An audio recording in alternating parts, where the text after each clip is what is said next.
और मेरे रथ के ऊपर झंडा भी लगा हुआ है, जैसे यहां ये अपने अपने राम इस भगवे में लहर रहा है।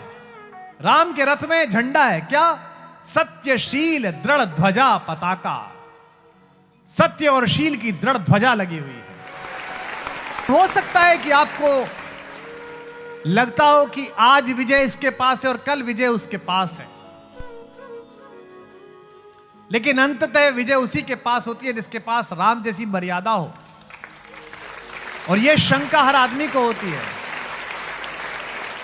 यहां तक कि युद्ध करते हुए विभीषण ने जब पहली बार रावण को रणक्षेत्र में उतरते हुए देखा, तो रावण तो उतरा एयरफोर्स 1 में बैठ के, मार मिसाइल विसाइल। रामचंद्र जी अपने वही एक वलकल, पैरों में चप्पल नहीं, है ना।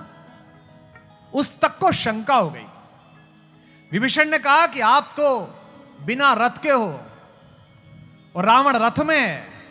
यह देखकर विभीषण क्या हो गए? अधीर हो गए और कहा, भगवान आपके पैरों में तो पदत्राण चप्पल भी नहीं है, इससे जीतोगे कैसे?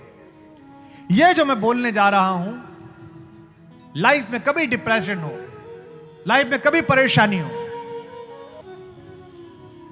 आंख के आगे से चीजें चली जाएं, उपलब्धियां आते आते ना मिलें, कोई हानि हो जाए, यह विभीषण गीता की 8 पंक्तियां आप लिख के रख लेना, इन्हें बार बार पढ़ना, जीवन में उल्लास से भर जाओगे।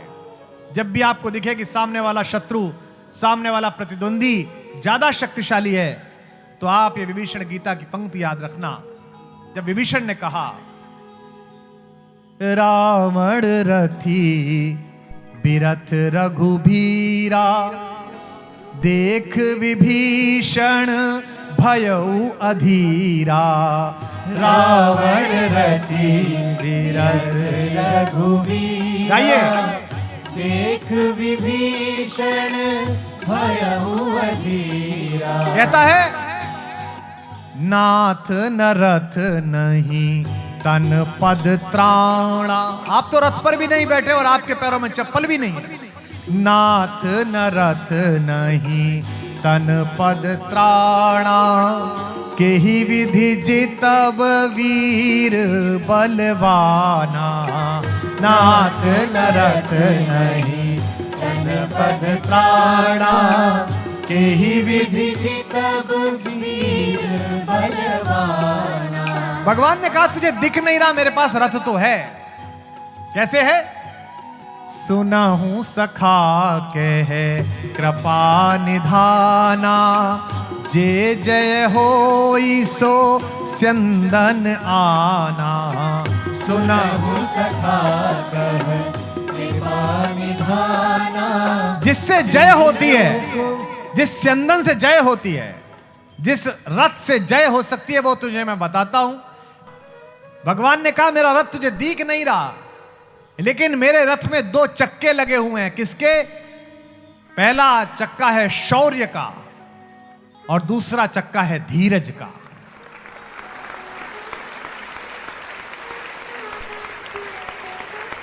शौर्य रखिए और धैर्य रखिए।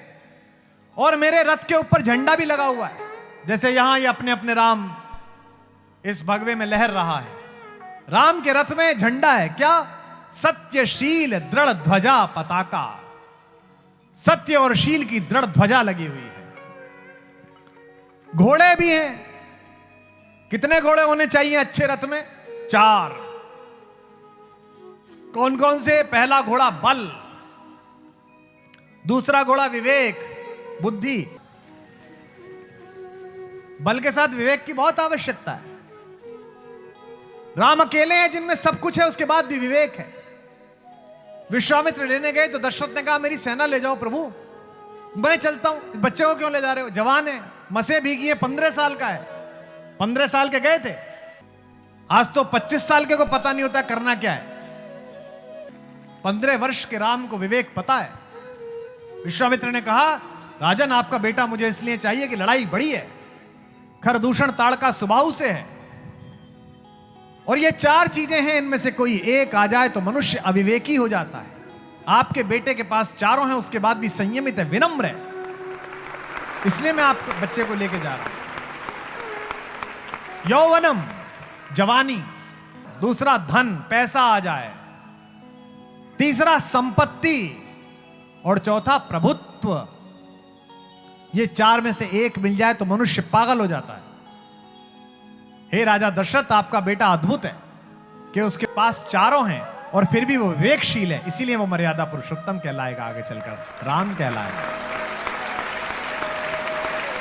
बल विवेक दम परहित, और दूसरा दमन।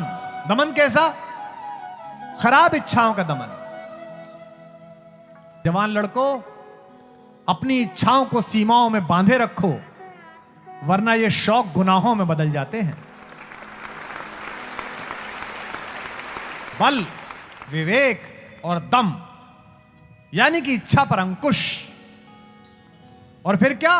परहित, दूसरे का हित। यह भारत है। और इन चारों घोड़ों के ऊपर एक रस्सी भी है, लगाम भी है। लगाम क्या है? क्षमा, माफ कर देना, कृपा, दूसरे पर कृपा करना। तीसरा समता, एक जैसे दिखें।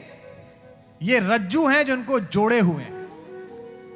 विभीषण से भगवान कहते हैं कि एक चीज और है, सारथी भी है मेरे रथ पर जो तुझे दिख नहीं रहा। वो कौन है? ईश भजन, भगवान का भजन।